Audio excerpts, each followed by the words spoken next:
Today, you guys, I found some really hilarious documents from when I was a kid. Basically, these are different report cards, grades, pictures, and even comments from teachers as I was growing up. And the comments talk a lot about my grades and reasons why I had certain grades, areas that I was working on, areas that thought that I was gifted in or talents.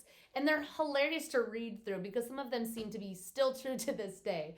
But you know what? It was making me think about how growing up, we often are graded.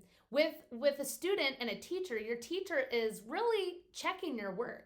When you work hard and you seem to have really gotten a concept, you get a good grade. But when you have mistakes or mess ups, often you're given a not so good grade, right? So your work is always being looked at and assessed. But here's the interesting thing. I think sometimes we take this concept of grades and we put it on God, as if God is grading us. That if we want a good grade with God, we have to work hard and we have to be perfect, which means that when we mess up, it feels so bad because we think that our grade with God is just now worse and worse, and maybe He doesn't love us as much. But here's the reality. The reality is that every single one of us, if we had a grade, we'd get an F. We all sin. We've all failed. We've messed up. We've missed the point. None of us can get a good grade on our own.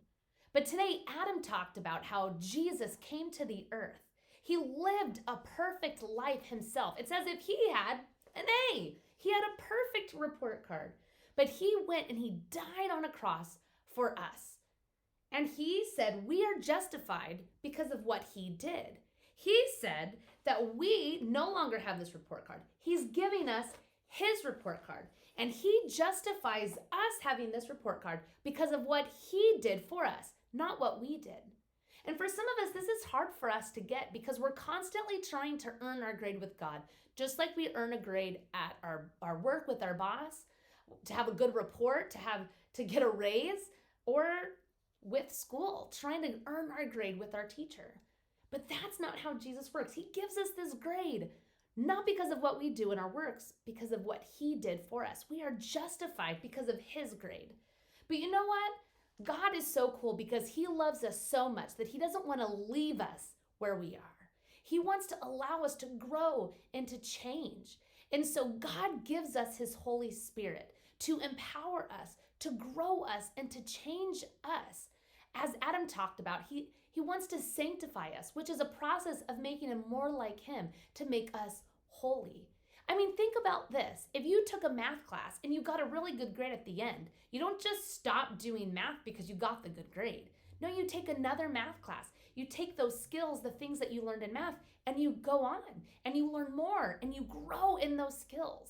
In the same way, Jesus gives us this good grade, but he doesn't want to just leave us in the state that we're in. He wants to draw us closer to him. He wants to help us to grow and to make us more holy. And so when we put our faith in him and what he did for us, not our own works, then he sanctifies us. He empowers us with his Holy Spirit, and he grows us. He doesn't leave us where we're at. So today, do you need to remember that you don't have to earn your love from God, that you don't have to earn a good grade, that you need to stop trying to earn that and just receive what God has given you. For some of us, we need to step into that process of sanctification and trust in who God is and the work that he can do in us to help us to overcome sins in our life, to use disciplines to grow us and to draw us closer into our walk with him. Today, think about those things in your own life, no matter how old you are. If you've put your faith in him and what he has done, then the Spirit lives in you and can move in your life.